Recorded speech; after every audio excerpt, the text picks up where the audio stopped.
que tiene que ver con este tema. Ahí está. Así que no hay, digamos, por lo que ustedes van viendo, no es tan difícil, ¿sí? Son temas más, digamos, que quizás en otra materia, o inclusive en la secundaria, quizás vieron algo de esto, que es historia básicamente, así que no creo que vayan a tener muchos inconvenientes con esto, ¿sí? Tampoco es, digamos, son preguntas tan difíciles, ¿sí? A lo sumo serán 4 o 5 renglones. En filosofía, sí. Pasa que, bueno, a la mayoría de la gente, e inclusive a mí en su momento, mucho la filosofía no me gustaba. Después, después cuando ingresé a la facultad, me empezó a interesar un poco más. No es que no es de las materias que más me gustan, pero bueno, alguna que otra cosita me gusta leer como para entender también. Profe, Sí, ¿quién leo habla? una, eh, Celeste. sí, leo una consulta. Como recién dijo que podría ser desarrollar el pensamiento de los filósofos, una pregunta parcial, vio que usted dijo que Sócrates dirigía su conocimiento en busca de la verdad. Esto, Sí. o sea, en busca de la verdad como mediante prueba y error, refutando teorías, o cómo, o sea, cómo sería, cómo va en busca de la verdad. Sí, básicamente es lo que va, como decís vos, es como que va, digamos, mirando la realidad, lo que va sucediendo, y va obviamente de acuerdo a distintas teorías que él mismo va desarrollando, ¿sí? Él como que va experimentando también, y obviamente a medida que se va haciendo más anciano, por decirlo más sabio, va encontrando las distintas respuestas que él va buscando, ¿sí? Pero obviamente es como serían los científicos de hoy en día, ¿sí? Que van haciendo las cosas a prueba y error hasta que encuentran lo que buscan, ¿sí?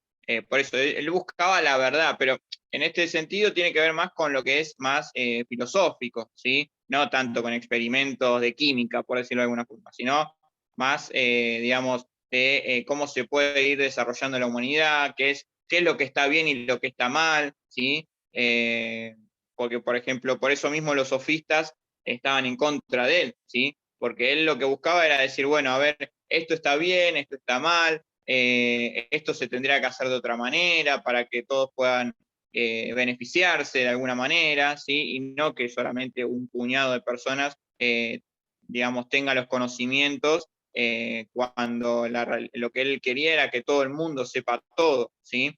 Por eso mismo él trataba de a sus discípulos, trataba de desarrollarle y pasarle todos sus conocimientos, basado en la ética y la moral. Sí, obviamente, basado en la ética y la moral. ¿Sí? Justamente Profe, por eso los sofistas estaban en contra, porque los sofistas lo que hacían era adecuar la verdad a lo que, digamos, el gobernante de turno o aquel que tenía los medios necesarios quería adecuar la realidad. Por ejemplo, un gobernante que quería que, no sé, las personas pensaran que él era como un dios, ¿sí? Entonces los sofistas lo que es, adecuaban su diálogo, ¿sí? Sus pensamientos a lo que decía ese gobernante de turno, ¿sí? Y Sócrates lo que hacía era decir, no, él no es un dios, él es una persona común y corriente como todos, solamente que tiene un poco más de poder porque tiene los medios necesarios para adquirir ese poder, ¿sí? Eso es lo que él decía. ¿Se claro, entendió? y sí, profe, y la diferencia con Platón era que Platón, digamos, como que creía que cada uno tenía su verdad, digamos, será, Sí, no sé, Platón lo que dependiendo del punto de decía vista. es que en realidad, ¿cómo te puedo explicar? Sócrates lo que buscaba era la verdad verdadera, ¿sí? En cambio, Platón lo que decía que era él decía que por ejemplo, yo pienso tal cosa y eso es la verdad, ¿sí? Que en realidad no es que esté bien ni que esté mal, o sea, cada uno tiene su propio pensamiento, por eso vos ten en cuenta que en base a esto se desarrollaron un montón de teorías que hasta hoy en día siguen, ¿sí? Con lo cual, por eso mismo estos filósofos son muy importantes, porque fueron los primeros que digamos, empezaron a hablar sobre todos estos temas, ¿sí? Platón lo que hacía era decir, justamente, él explicó lo que era, digamos, la búsqueda de la verdad ideal, ¿sí?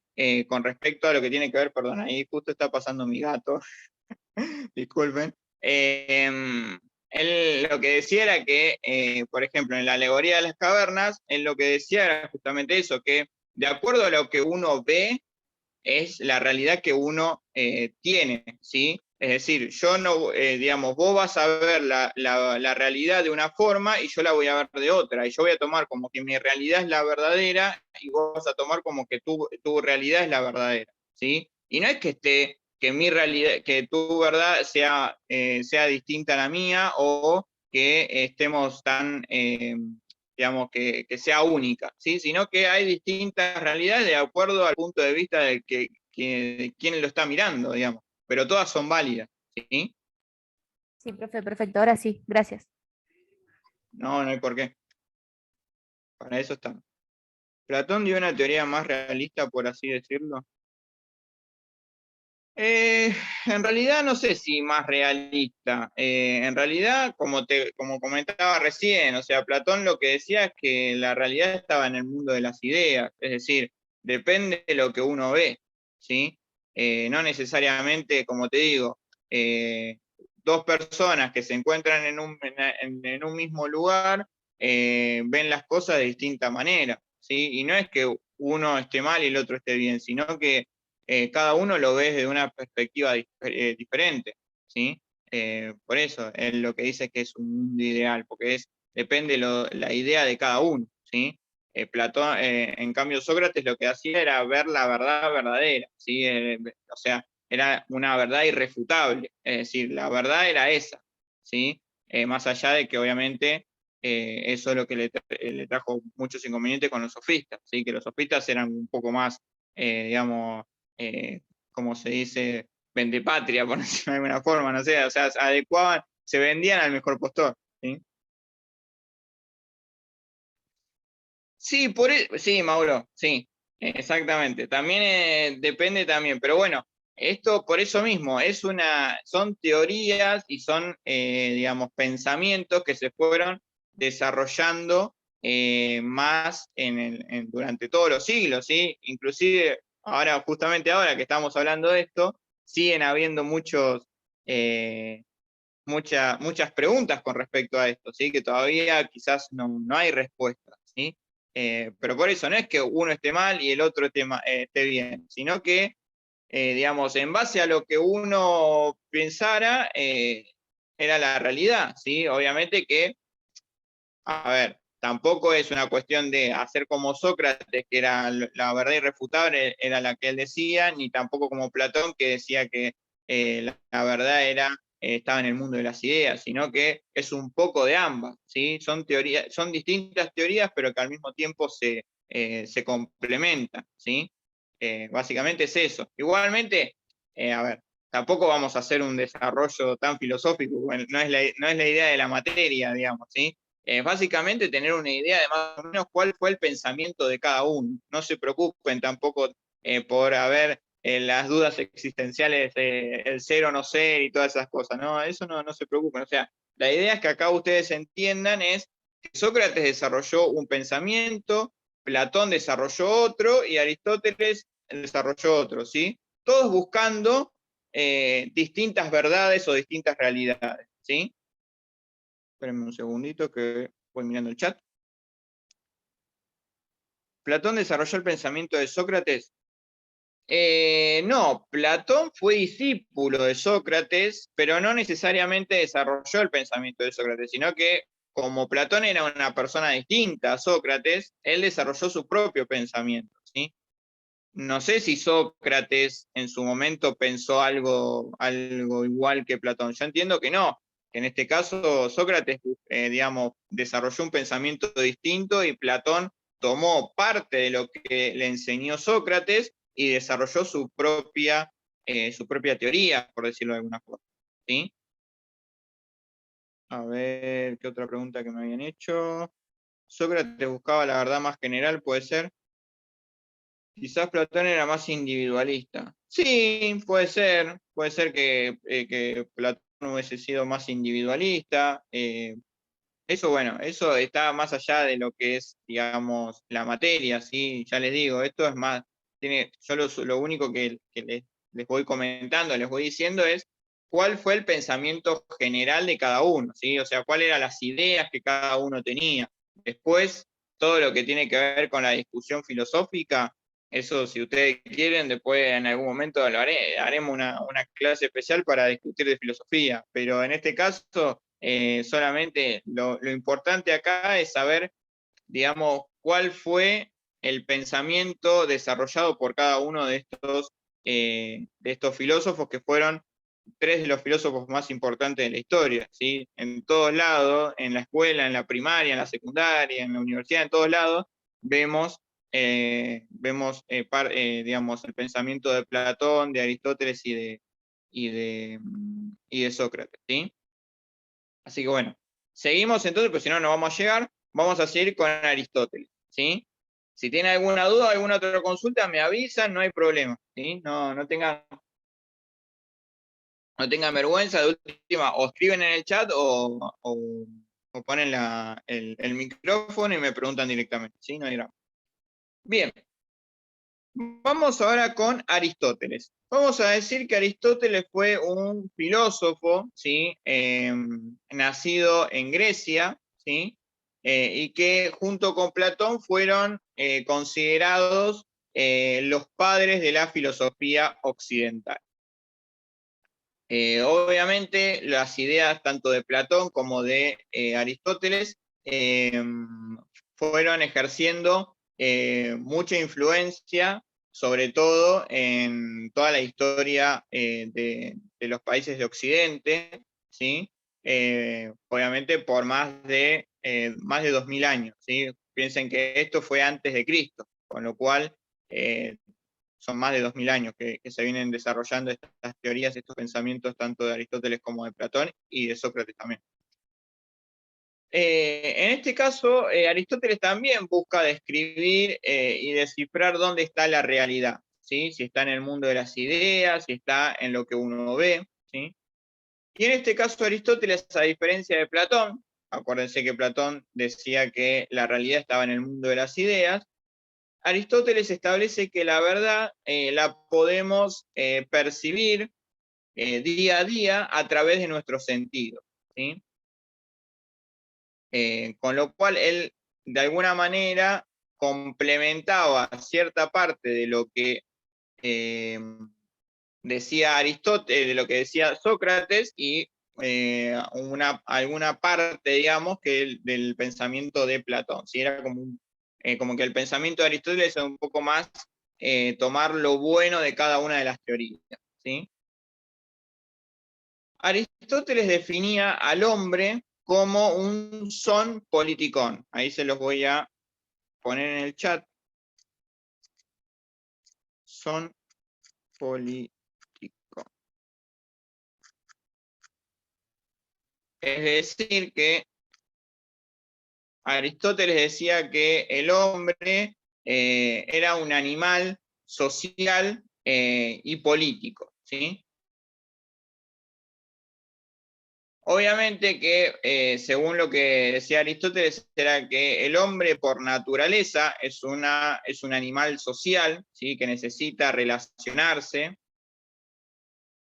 y obviamente que esta socialización se va a ir construyendo en base a la educación, ¿sí?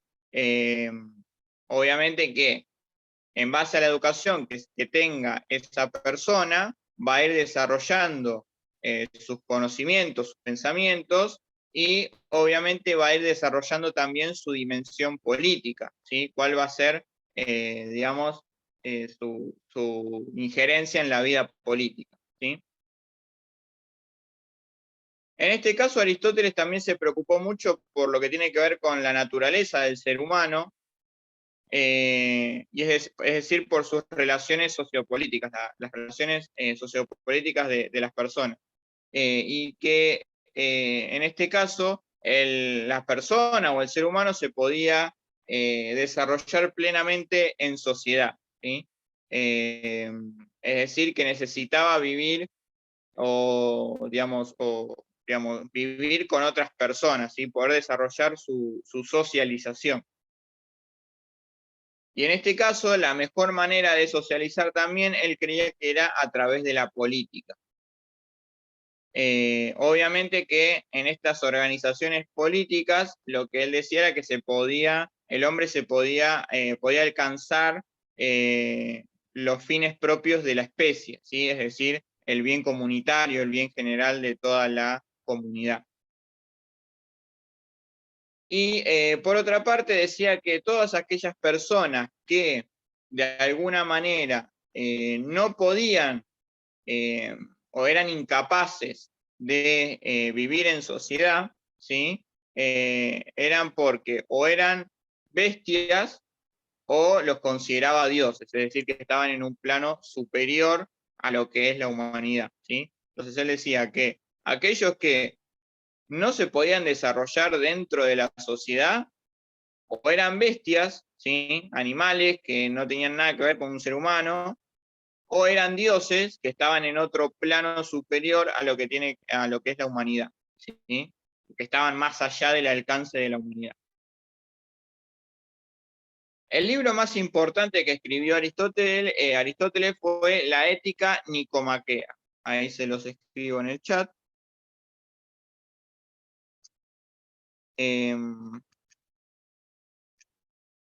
Ética Nicomaquea. Ahí está. Ahí está. Bien. Y obviamente que su doctrina se fue extendiendo a través de los siglos, de los años, hasta llegar a la Edad Media, donde su pensamiento lo fue desarrollando Santo Tomás, ¿sí? Con lo cual se creó la teoría aristotélica tomista, ¿sí? Bien, esto es con respecto a lo que es Atenas, ¿sí? De acá de Atenas salieron estos tres filósofos importantes para la historia de la humanidad, ¿sí? Y ahora vamos a ver la otra ciudad de estado griega que era completamente distinta a lo que lo que eran las polis atenienses, ¿sí? Ahora vamos a ver Esparta, ¿sí? Vimos Atenas, ahora vamos a ver Esparta. En este caso, Esparta tenía un perfil totalmente distinto a lo que es Atenas, ¿sí? Atenas, ¿se acuerdan que habíamos dicho que eran, digamos, que ellos adoraban de cierta forma, o lo que ellos querían era una democracia, que era la mejor forma de gobierno según ellos? Y que era una ciudad-estado, una polis, donde se cultivaba el tema de la lectura, de la filosofía, etc. En Esparta era totalmente distinto, ¿sí? Esparta era una polis esencialmente guerrera, ¿sí? Todos los hombres, todos los varones nacidos dentro de esta ciudad-estado desarrollaban su vida en la milicia, ¿sí? Todos los hombres a partir de los 7 años hasta hasta su retiro o hasta que morían, desarrollaban su vida en la milicia, ¿sí? Todos aquellos, una vez que cumplían los 7 años, los hijos varones, ¿sí? De todas las personas, tenían que, digamos, venían de la milicia, lo venían a buscar, los venían a reclutar y los entrenaban para la guerra, ¿sí? Todos aquellos bebés que nacían con algún tipo de deformación o algún tipo de circunstancia que en el futuro iba a impedir que ese bebé o ese niño fuera un guerrero, lo que hacían era sacrificarlo, ¿sí? Y lo tiraban desde la cima del monte Taigeto, es decir, lo mataban, básicamente, ¿sí? Eran un poco, digamos, discriminadores, por decirlo de alguna forma, ¿sí? A todos aquellos niños que nacían con algún tipo de dificultad física o algún tipo de formación que no iban a servir para la guerra, directamente los sacrificaban, los mataban. Bien. Por eso es, como vieron, es el agua y el aceite, digamos, ¿sí? En Atenas se desarrollaba un pensamiento distinto a lo que sería en Esparta, ¿sí? Igualmente, una de las, digamos, de las virtudes, por decirlo así, del pueblo espartano fue que ellos no tuvieron tantos vaivenes políticos como en Atenas, ¿sí? Obviamente, en Atenas era, ¿cómo podríamos decir? Atenas era como una onda argentina, ¿sí? Donde todos pensaban distinto y siempre había algún lío, ¿sí? Más allá, obviamente, porque como todos todas las ideas eran distintas, ¿sí? Había distintos pensadores. Exactamente, en la película de 300 eran ellos en Esparta, justamente que tiene que ver con la película de 300, eran más, como que se dice, ahora se me fue la palabra, más estructurados, por decirlo de alguna forma, ¿sí? Eran personas más estructuradas, ¿sí? Que se regían por lo que tiene que ver con leyes militares, ¿sí? Con lo cual era todo más cuadrado, ¿sí? En cambio en Atenas era todo, se buscaba, digamos, eran distintas figuras, por decirlo de alguna forma. Bien. Por último, vamos a ver ahora, hasta acá vimos lo que serían las ciudades-estado, las polis, ¿sí? Que esto se desarrolló en Grecia, ¿sí? En Atenas y en Esparta. Y de Atenas surgieron los pensadores que vimos, que fueron Aristóteles, Platón y Sócrates, ¿sí? Ahora vamos a ver a las civitas, ¿sí? Que también son una especie de ciudades-estado, pero que se desarrollaron en Roma, ¿sí?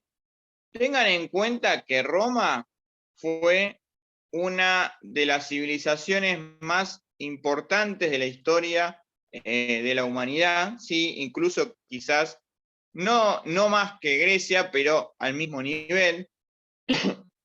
Tengan en cuenta que muchos, por ejemplo, muchos de las leyes, de los códigos que usamos actualmente, empezaron a nacer en Roma, ¿sí? Con lo cual, tengan en cuenta que todo lo que tiene que ver, por ejemplo, con el Código Civil, ¿sí? Viene desde la época romana, ¿sí? Por eso Roma fue, digamos, prácticamente como la cuna de la civilización moderna, ¿sí? Bueno, como les comentaba, las civitas es la denominación con la cual se conoció a la ciudad de Roma, ¿sí? O a la ciudad-estado romana. Obviamente que Roma, si ustedes tienen algún conocimiento un poco de historia, habrán visto que Roma pasó por distintas etapas, ¿sí? Primero comenzó siendo una monarquía, ¿sí? Luego se transformó en una república y terminó siendo un imperio, ¿sí? Que con una extensión territorial muy amplia, ¿sí?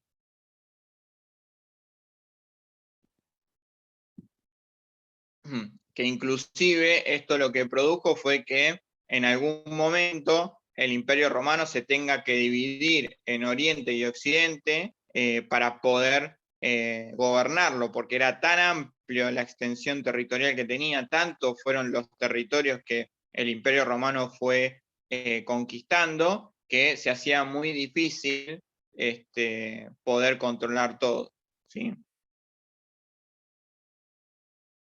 Vamos a ver que durante la monarquía, Roma tuvo 7 reyes, ¿sí? Que en este caso no vamos a entrar en detalle, pero vamos a decir que el primer rey de Roma fue Rómulo, ¿sí? Quien fue el que fundó a Roma, ¿sí? Y que luego fue asesinado.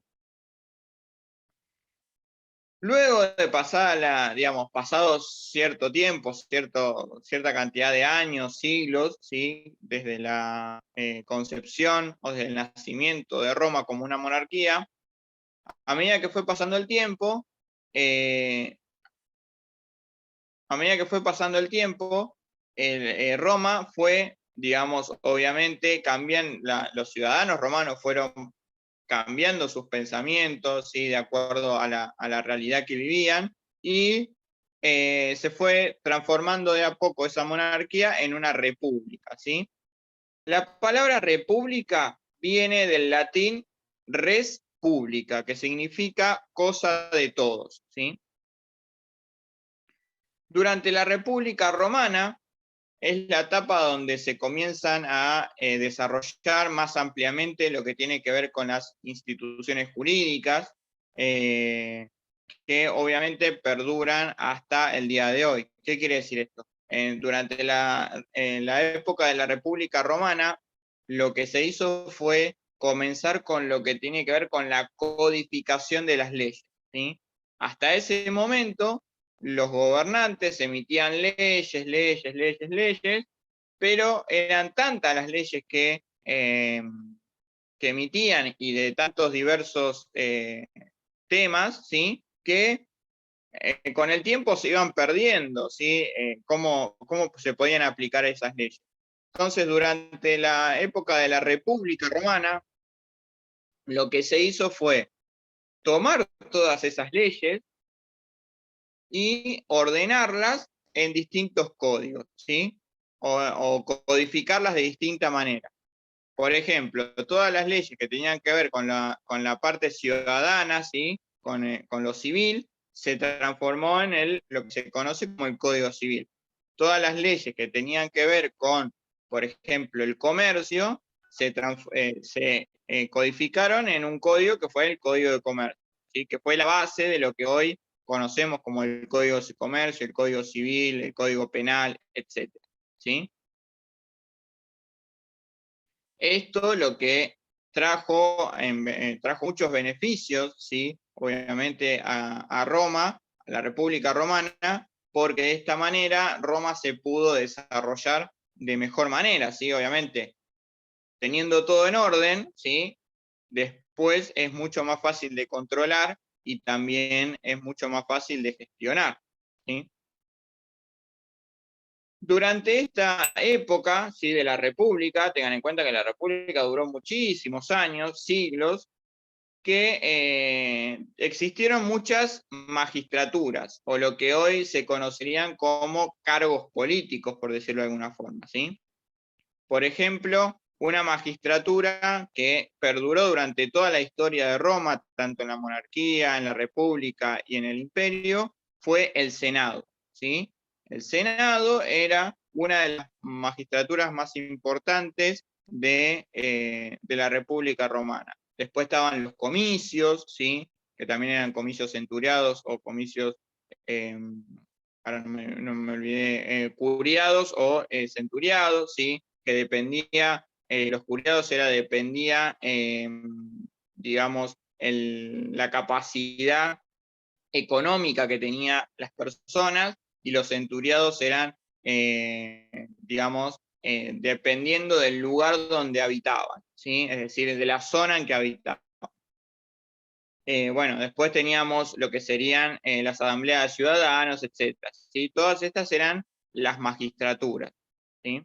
Pero la más importante, por decirlo así, era que fue la que perduró prácticamente durante toda la historia romana, fue el Senado, ¿sí? Bien. Bien, por último, vamos a ver que pasados muchos años, muchos siglos, ¿sí? De la República, esta institución jurídica empieza a entrar en crisis, ¿sí? Porque lo que sucedió fue que los gobernantes empezaron a subir impuestos para poder, digamos, solventar las distintas guerras que se iban desarrollando en los territorios romanos, ¿sí? Inclusive Roma durante la República fue anexando territorios, ¿sí? Fue conquistando territorios, y obviamente que todas esas campañas militares que tenía que realizar Roma costaban dinero, ¿sí? Mantención de los soldados, tener que adquirir obviamente armas, ¿sí? Para poder luchar contra otras civilizaciones, con lo cual en este caso, Roma entra en crisis, ya que todas las personas que aportaban al Estado romano, a la ciudad-estado romana, a la República, ya no querían pagar tantos impuestos, ¿sí? No querían seguir manteniendo, digamos, una guerra, ¿sí? Querían vivir en paz. Con lo cual, la única forma que encontraron para salvar a lo que sería la República Romana fue crear un triunvirato, ¿sí? El triunvirato iban a elegir de 3 personas, se iban a juntar 3 personas, iban a elegir a una de estas 3 personas para que gobernara durante cierto tiempo y pudiera estabilizar lo que sería, digamos, la economía y la política romana, ¿sí? Se formó un primer triunvirato donde el que fue elegido para presidir o para llevar adelante la recuperación romana, por decirlo de alguna forma, fue Julio César. Ya entiendo que todos conocen a Julio César, ¿sí? Fue uno de los que se podría considerar gobernantes más importantes de Roma, que ocupó el cargo de dictador. Tengan en cuenta que el dictador no es el dictador que nosotros conocemos hoy en día, ¿sí? El dictador era una magistratura, tanto como el Senado, digamos, que era elegido por sus pares para que ocupara un cargo durante un cierto tiempo para que estabilizara, digamos, todo lo que tiene que ver con la política y economía en este caso de Roma, y luego, pasados 6 meses o una cierta cantidad de tiempo, debía llamar a elecciones. Esto es la República. Esto es el fin de la República, comienzo del Imperio, ¿sí? El dictador era una magistratura romana que estaba dentro de la República. No era una magistratura. Nosotros dentro de lo que es la República Romana tenemos magistraturas comunes y magistraturas extraordinarias. Las magistraturas comunes eran el Senado, los comicios, en la Asamblea de Ciudadanos, etcétera, ¿sí? En lo que tiene que ver con la magistratura extraordinaria, la única magistratura extraordinaria que existía era la dictadura, ¿sí? O el dictador. En este caso, el dictador no es el dictador que nosotros conocemos, que va y toma el poder y se apropia de ese poder, ¿sí? No. Acá el dictador era una persona que era elegido por sus pares, ¿sí? Por un triunvirato, que era refrendado por el propio Senado para que, en este caso, tome el poder por una cierta cantidad de tiempo para estabilizar, digamos, las cosas. Por decirlo así, y si ustedes más o menos conocen de historia argentina y obviamente lo habrán vivido, lo que fue, por ejemplo, Duhalde en el 2001, ¿sí? Lo eligieron a Duhalde para que estabilizara un poco las cosas y después llamara a elecciones y entregara el poder digamos, al presidente que era elegido por el pueblo, ¿sí? Una especie el dictador era una especie de Duhalde, por decirlo así, ¿sí?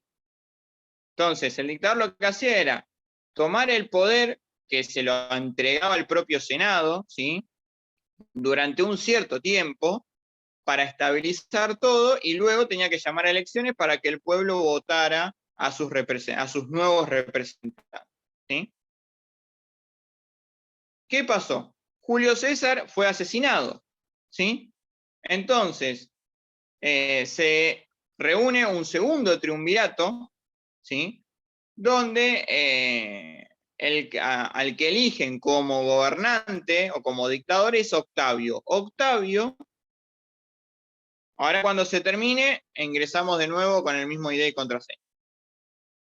Octavio era sobrino adoptivo de Julio César y era el que en principio reunía más poder, ¿sí? Porque al ser el sobrino de Julio César tenía muchísimo poder, por eso había sido elegido para ejercer el cargo de dictador.